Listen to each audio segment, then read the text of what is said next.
Hi, greetings from Indian Community School, Kuwait.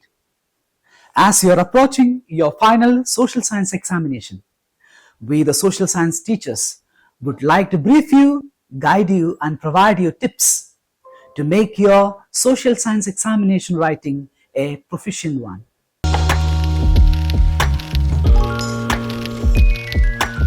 So, I would like to start with section-wise time allotment. As you know, we have 6 sections in social science. Section A, that is MCQ, and which has 20 questions. And for each questions, the maximum time you can give is 1.5 minutes, which means 20 into 1.5 minutes, that is 30 minutes. Section B, that is very short type answer questions. And we have 4 questions. And each questions you can allow maximum 5 minutes, which means 4 into 5, 20 minutes. Then we have section C, and where we have short answer type questions.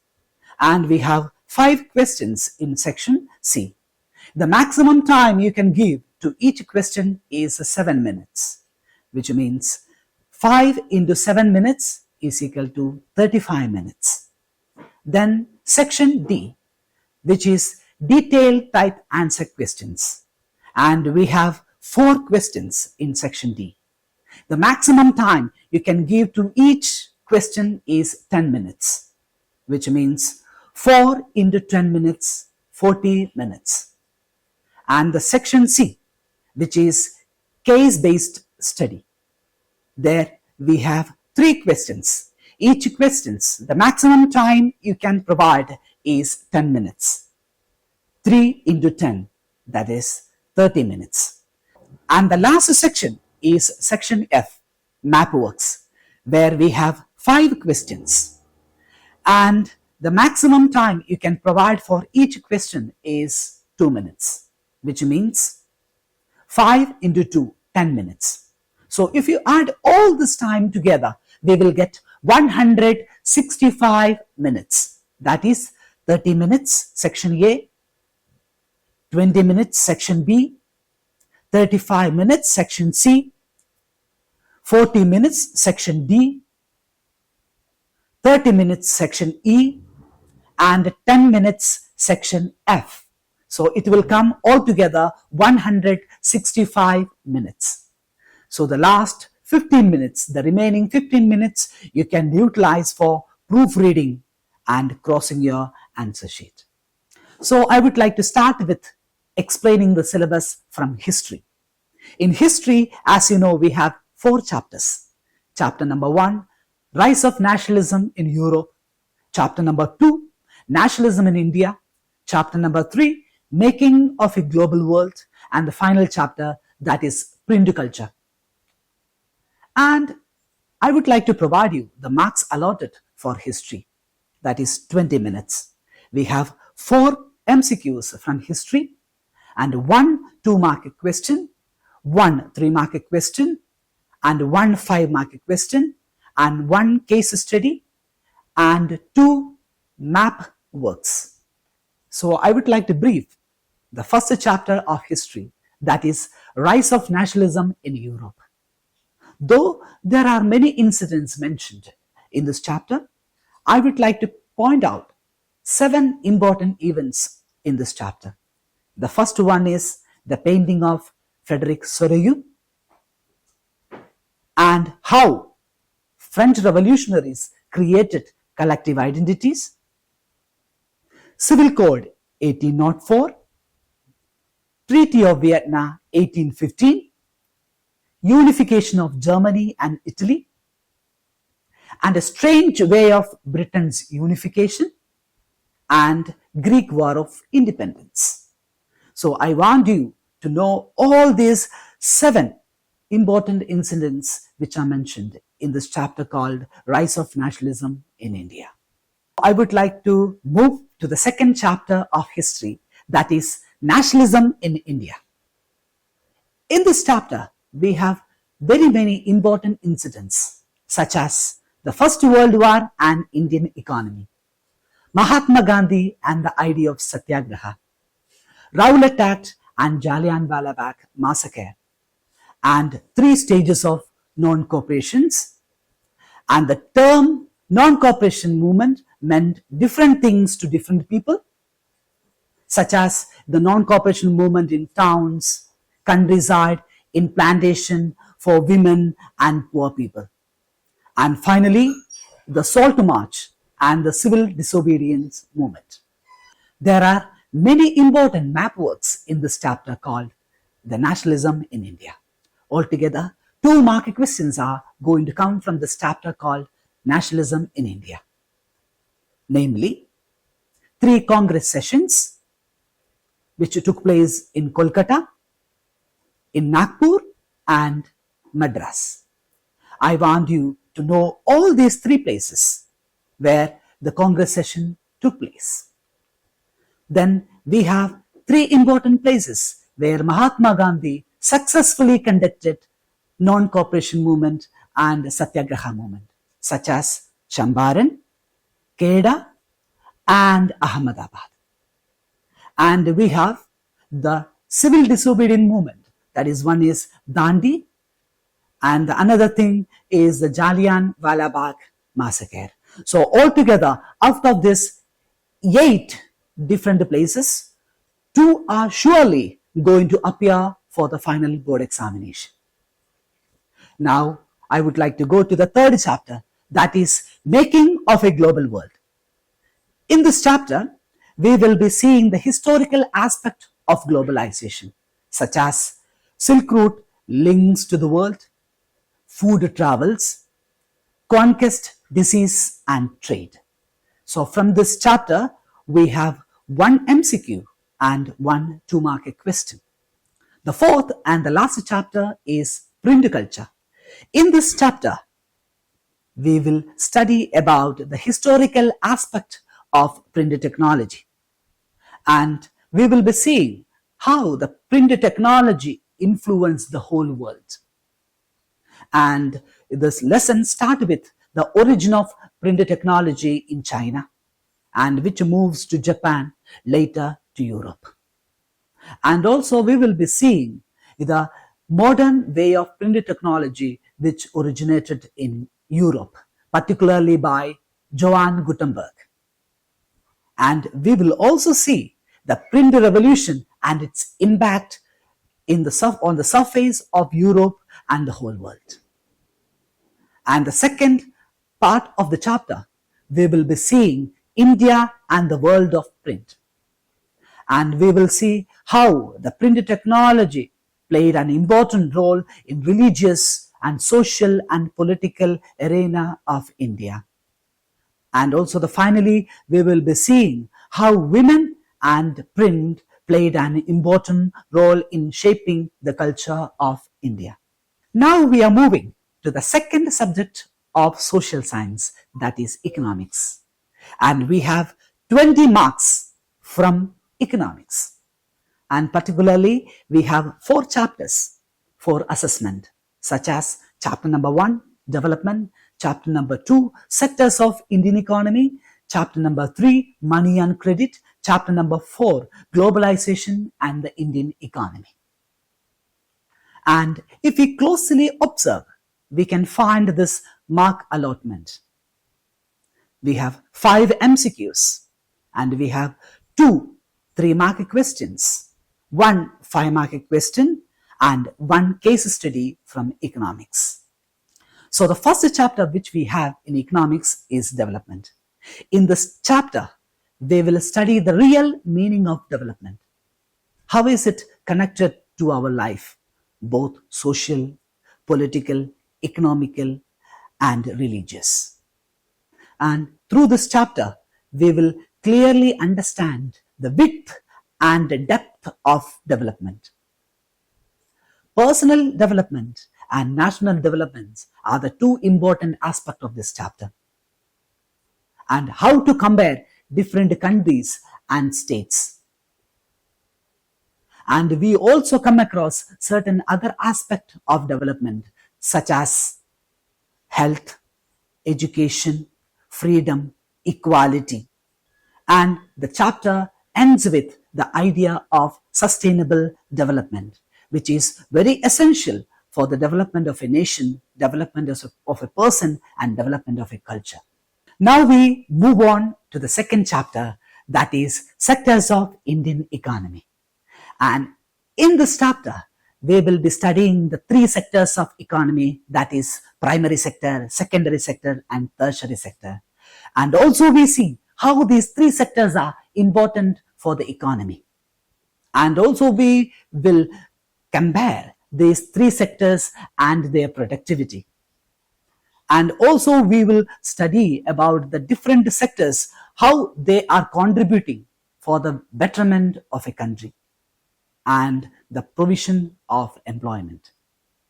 And we end this chapter with the classification of economic activities. And the third chapter and the most important chapter of economics, that is money and credit. Money play an important role in everyone's life. So in this chapter, we study the historical social aspect of money. Money as the best medium of exchange. And the working of loan, that is credit. And also we will see two different credit situations and terms of credit. Formal credit and informal credit. And how this works in India. And finally, we study how the self-help group, that is SHG, works for uplifting the poor and women. And finally, we move on to the last chapter of economics, that is globalization and the Indian economy. And we move on to the last chapter of economics, that is globalization and the Indian economy.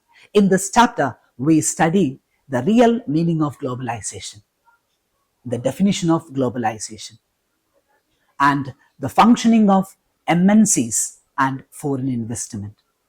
And also we study how crucial MNCs play in an economy and advantages of foreign trade. And finally, we study what is liberalization, how liberalization important in uplifting an economy. So these are the two subjects we have discussed, that is history and economics. And I wish you all the best for your examination. Thank you. Hi, greetings from Indian Community School, Kuwait. I'm here to brief you and provide you some tips in presenting your answers in geography. As you know, we have 7 chapters in geography, including MCQ, short answers, long answers, questions, case study, and 3 marks, and map work too. Geography, we have 20 marks. Chapter 1, Resources and Development. Chapter 2, Water Resources. Chapter 3, Forest and Wildlife. Chapter 4, Agriculture. Chapter 5, Minerals and Energy Resources. Chapter 6, Manufacturing Industry. And Chapter 7, Lifelines of Indian Economy, only map work. Though there are 7 chapters in geography, I would like to draw your attention in the following important chapters, such as Agriculture, Minerals and Energy Resources, and finally, Manufacturing Industry. Agriculture. Agriculture is a primary activity which produces most of the food that we consume. Besides food grains, it also produces raw materials for various industry. Keep in mind, whenever you write 3-mark question or 5-mark question, start with a definition. Types of farming.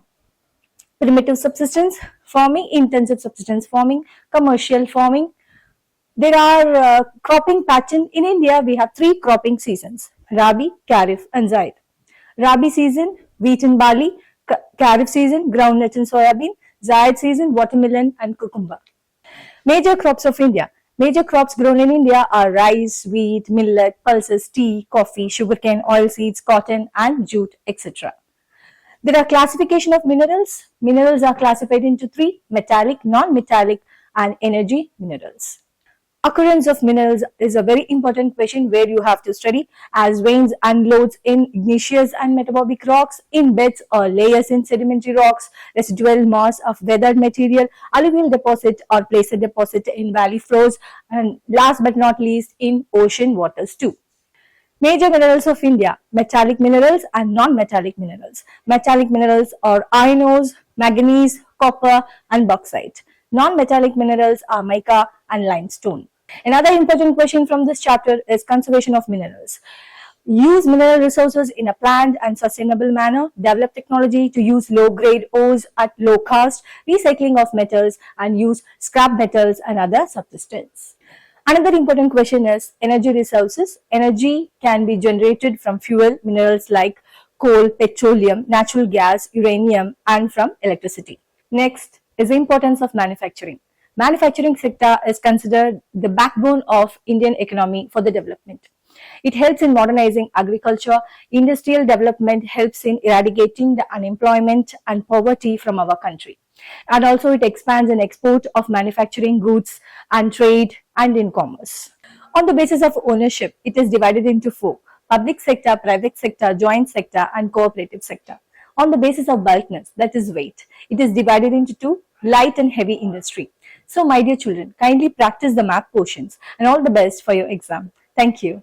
Hello, dear students. Next, we are going to discuss the topic civics, which is one of the important subjects among other social science subjects.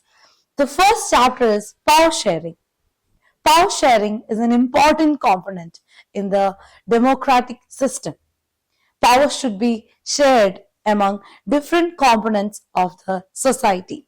Here we can see how Belgium has included the ethnic compositions and how Sri Lanka struggled with majoritarianism. These are the two important concepts which we have to learn: the differences and how Belgium included that, and the concept of majoritarianism. There are different forms of power sharing, which is another important topic. We can see among different organs, different political parties, different social groups, etc. The next chapter is federalism, which is one of the important components of democracy. Federalism means power is being shared between different levels of government. In India, we can see the power is shared between central government and state government. There are two different types of federalism: coming together federalism and holding together federalism. For coming together, we can see examples like USA, Switzerland, like that. And for holding together, we can see India, Spain, etc. Moving to the next topic, how federalism is being practiced in India, which is one of the best examples of federalism all around the world. Then we can see how decentralization is being implemented in India. These are the two other important topics which we need to learn in the upcoming portion of the chapter. Another important concept which we need to look into is the decentralization of power in India. As you can see in the figure, this is how the decentralization is being implemented in India. In the topic gender, the most important concept is the representation of women. After that, we can see the explanation of communalism. Communalism is one of the major topic of this chapter.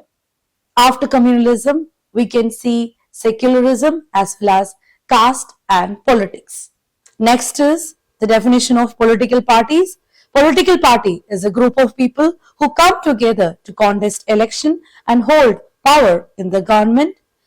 Three main components are there: the leader, the active member, and the followers. There are two different types of political parties in India: the national political parties and state political parties.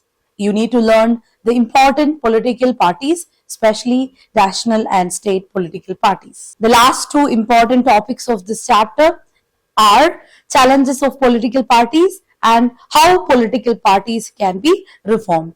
Kindly look into the details of these two topics. The last chapter of civics is outcomes of democracy. We can see three major outcomes in this chapter. The first one is political outcome, second one is economic outcome, and the third one is social outcome. In the topic political outcome, we can see the government is accountable, responsive, and legitimate towards the people. In economic outcome, we can see the government act as an important component in economic growth and development, and also it plays a vital role in reduction of inequality. In social outcomes, we can see how government should be acting as an important component in ensuring social diversity as well as in accommodating the dignity and freedom of people. By this, we are coming to the end of the important topics of civics. I hope you all are able to recollect what we have been learning in this year. I would also like to stress on few important aspects of examination. The first and most important aspect is that make sure that you have written all the questions, even though if you are not sure about the answers. Dear students, make sure that all the question numbers are in the right place and also you have mentioned the right options next to the question. The very important fact related to social science examination is related to the map work. Make sure that you have attached the map work exactly in the next place of the question number in a horizontal format. Wish you all the very best from the Indian Community School, Kuwait. Until we meet with the next video, goodbye.